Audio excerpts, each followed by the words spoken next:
Assalamualaikum warahmatullahi wabarakatuh. Berjumpa lagi kita pada malam ini bersama saya Fida bin Selamat dalam segmen Bicara Minda di ruangan channel YouTube saya. Okey, jadi pada malam ini saya ingin memberi sedikit penjelasan bagi apa yang perlu disediakan oleh rakan-rakan pemohon semua bagi yang ingin mengubah swipe amount. Maksudnya apa yang anda perlu bersiap sedia daripada sekarang, hari ini hari Sabtu, supaya pada hari Isnin nanti kita boleh membuat perubahan pengubahan amount ini dengan lebih lancar. Okey, jadi apa yang kita perlu tahu adalah sistem berkenaan akan mula dilancarkan pada hari Isnin ni 8 Mac. Jadi dijangkakan pada sekitar esok malam atau tengah pagi.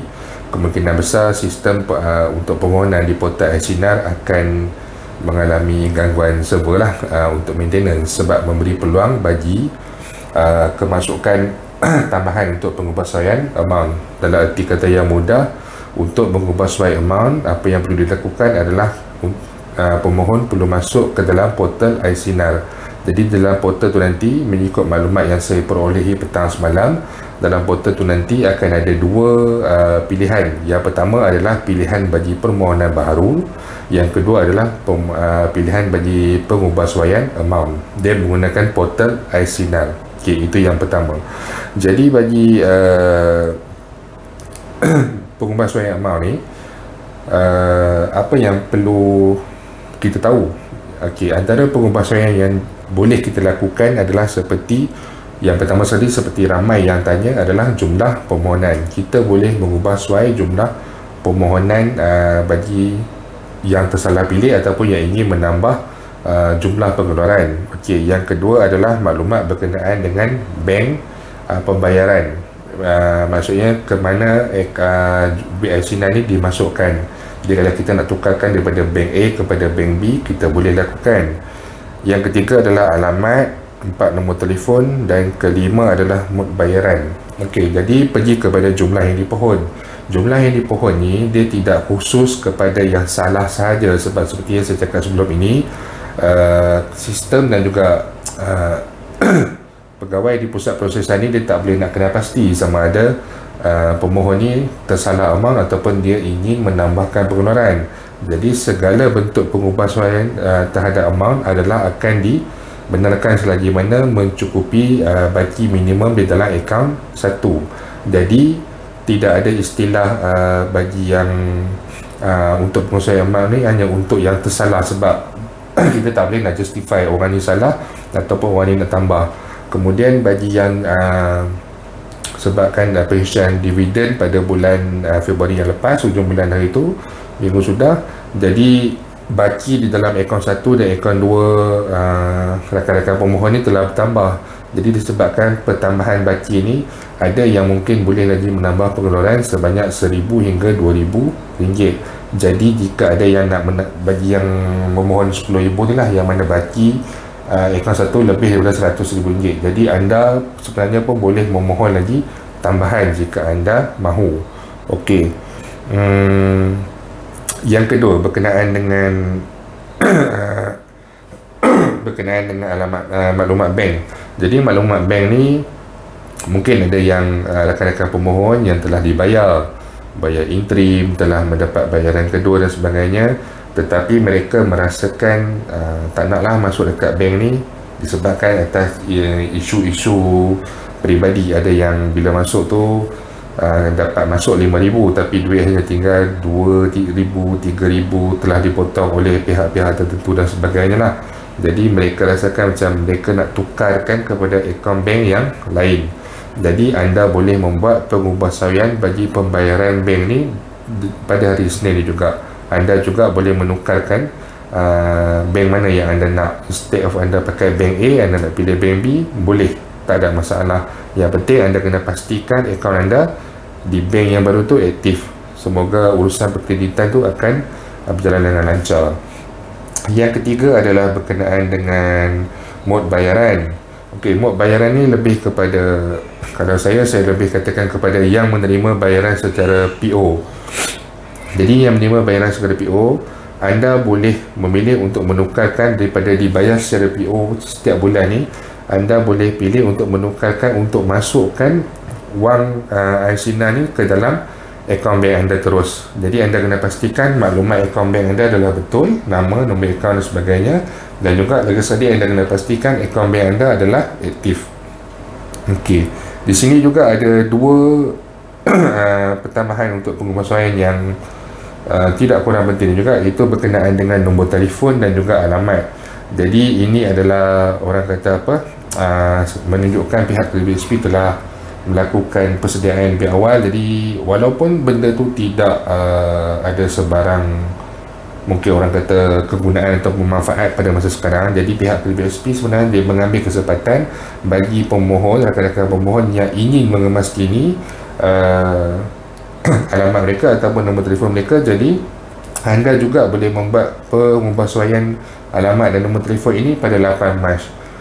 Bukan apa, maksudnya di sini apa yang kita boleh faham, mereka hendak tidak menggalakkan pencarum untuk pergi berurusan di cawangan. Mereka lebih nak menggalakkan pencarum untuk membuat sebarang pengemas kinian dan sebagainya melalui portal Aisina. Jadi ada ruang yang dibuka dan diberikan peluang. Jadi bagi yang mungkin alamat masih alamat lama, kita boleh semak alamat kita di portal account. Jadi jika alamat tu berbeza dengan alamat yang sekarang, gunakan peluang yang ada pada hari Isnin ini untuk tukarkan kepada alamat yang baru. Jangan rasa tak ada keperluan sebab dah lulus dan sebagainya, sebab kita tak tahu apa pula yang akan berlaku tahun hadapan, apa pula yang akan berlaku 5 tahun akan datang, 10 tahun akan datang. Jadi apabila peluang ini diberikan pada saya, manfaatkan peluang yang ada. Okey. Jadi bayaran balik ubah soal amount. Okey, berkenaan dengan pengubah soal amount ni, sebab ada yang tanya dan ramai yang berkatakan mereka hendak pergi ke cawangan KDBSP. Sebenarnya KDBSP tidak benarkan pengubahsawaan amount ni melalui pejabat KDBSP, sebab mereka hanya membenarkan pengubahsawaan ini dilakukan secara online. Jadi anda semua perlu masuk ke portal Aisina. Ini bagi mengurangkan bilangan pencarum yang datang ke cawangan, sebab kita selain daripada kita, apa yang terjadi ini adalah disebabkan oleh pandemik COVID-19. Jadi kalau kata kita bercakap tentang pandemik, kita bercakap tentang SOP, tetapi orang ramai masih berpusu-pusu pergi ke cawangan dan sebagainya. Jadi bila keadaan ni nak selesai, bila virus ni nak tamat, macam tu. Jadi kita nak mengurangkan risiko, semua urusan dan transaksi hendaklah dilakukan secara online. Okey, satu persoalan yang saya dapat semalam, soalan ni adalah soalan yang ditanya sebelum ni, tetapi semalam ada ditanya oleh seorang penjawat awam. Semalam ke 2 hari lepas.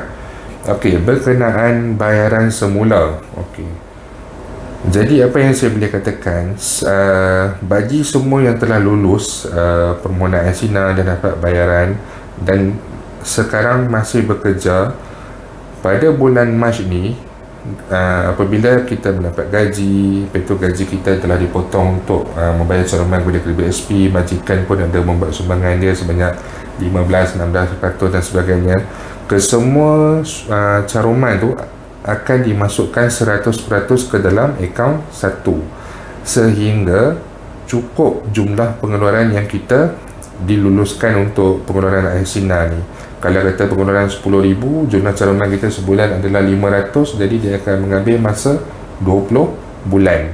Okey, jadi dia bukan kita kena bayar, dia adalah caruman sedia ada yang berlaku, yang dipotong sebelum ni, tetapi tidak dimasukkan ke dalam akaun 2, semuanya akan dimasukkan ke dalam akaun 1. Persoalan yang ditanyakan hari itu adalah berkenaan dengan penjawat awam. Penjawat awam yang masih lagi dalam skim KDBSP, dalam proses tengah bertukar, ada yang belum bertukar kepada skim pencen lagi, ada yang tengah bertukar kepada skim pencen dan sebagainya. Jadi persoalan yang ditanyakan, adakah mereka ini perlu membayar jika mereka ini telah lulus untuk bertukar kepada skim pencen? Jawapan dia tidak, sebab selagi mana anda masih di bawah skim KDBSP, ya, caruman anda akan semuanya masuk ke dalam akaun 1. Kita tidak perlu bayar, ia adalah daripada potongan gaji kita. Tetapi apabila bagi penjawat awam ni, apabila mereka telah bertukar kepada skim pencen, mereka tidak perlu lagi membayar. Ni ada teori lah, ada orang buat teori dan sebagainya. Mereka tidak perlu membayar dan sebagainya, sebab apa yang kita kena faham dalam bahasa yang mudah, duit caruman dalam KWSP akaun 1 dan akaun 2 tu adalah duit kita. Jadi tak ada istilah macam kita penjawat awam ni lah, ni untuk penjawat awam. Tak ada istilah macam anda berhutang dengan kerajaan dan sebagainya, sebab anda mengeluarkan duit anda sendiri. Jadi kalau anda masih di bawah skim KWSP, ya, caruman tu akan masuk ke dalam akaun 1, tak perlu bayar potongan pada gaji seperti biasa. Tapi jika anda telah diterima dan lulus kepada skim pencen pun, anda tak perlu bayar dan tak ada caruman yang akan dipotong, dimasukkan dan sebagainya. Malahan bagi penjawat awam yang telah disahkan dan diterima untuk ke skim pencen ni, anda boleh mengeluar ke semua akaun 1 dan akaun 2. Dia ada pengeluaran untuk yang telah bertukar kepada skim pencen. Anda boleh memohon online. Jadi tak ada istilah perlu dibayar dan sebagainya, sebab bahasa yang mudah, duit caruman tu adalah duit anda, duit kita, bukan duit kerajaan dan sebagainya. Okey, saya harap jelas lah. Dan yang terakhir sekali, persoalan yang famous berkenaan dengan bayaran air lestari dan air sinar pada bulan Mac. Okey, pada bulan Mac ada yang akan menerima bayaran dan ada juga yang tidak akan menerima bayaran. Mudah sahaja. Jika anda menerima, sekejap, saya terbalik. Okey, jika anda menerima bayaran di bulan Februari sebanyak 2 kali, sama ada air sinar ataupun air lestari, anda masih akan menerima bayaran anda pada bulan Mac. Okey, tetapi bayaran pada bulan Mac tu anda boleh semak di iAccount. Tarikh bayaran tu selalunya awal bulan, tetapi dia telah ditukarkan menjadi pada hujung bulan. Itu terutama sekali bagi air lestari.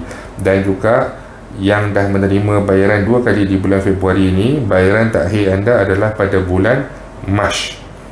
Jadi anda akan menerima bayaran pada bulan Mac. Tetapi bagi yang tidak mendapat bayaran 2 kali pada bulan Februari, anda juga masih menerima bayaran pada bulan Mac, tetapi bayaran anda adalah pada awal bulan Mac, dan bayaran takhir anda akan berakhir pada bulan April. Okey, sama juga dengan air sinar. Bayaran terakhir bagi yang menerima 2 kali pembayaran pada bulan Februari, anda akan menerima bayaran anda sehingga bulan Mei. Dan bulan Mac ni juga anda juga akan menerima bayaran. Beza dia adalah satu tu dah dapat dah awal 2 kali di bulan Februari, yang satu lagi kurungan ni adalah yang tak dapat awal. Jadi anda akan menerima bayaran bulanan anda seperti biasa. Jika anda punya kitaran bayaran adalah pada setiap 9 hari bulan, dan pada bulan Februari itu anda hanya menerima bayaran anda sekali, jadi pada 9 Mac ni anda akan menerima bayaran anda seperti biasa. Dan bagi air lestari, anda akan menerima juga bayaran anda pada 9 April. Jadi bagi yang dah menerima bayaran 2 kali, contohnya bagi yang terima air lestari pada 3 Februari dan juga 22 Februari, jadi bayaran terakhir anda adalah pada bulan Mac, tetapi pada 22 hari bulan Mac, dia ikut tarikh akhir bayaran bulan Februari. Okey, saya harap semua jelas. Jadi mudah kata adalah semua orang akan menerima bayaran pada bulan Mac, tetapi ada yang tamat pada bulan Mac dan ada juga yang tamat pada bulan April. Hanya yang masih mempunyai baki di dalam akaun saja yang akan menerima bayaran. Jika anda tidak, baki dalam akaun anda tidak mencukupi, anda tidak akan menerima sebarang lagi bayaran. Okey, jadi itu saja perkongsian untuk malam ini. Maaf sebab saya terkeliru sikit tadi. Terima kasih banyak bagi yang menonton. Bagi yang masih belum subscribe, saya mohon anda untuk subscribe. Bagi yang dah subscribe dan tengah menonton ni, saya mohon anda untuk share dan kongsikan video ini kepada rakan-rakan dan juga ahli keluarga anda. Jadi insyaAllah esok jika ada sebarang perkembangan terkini, saya akan membuat lagi video. Setakat ni itu saja untuk malam ini. Terima kasih banyak kerana menonton. Assalamualaikum warahmatullahi wabarakatuh.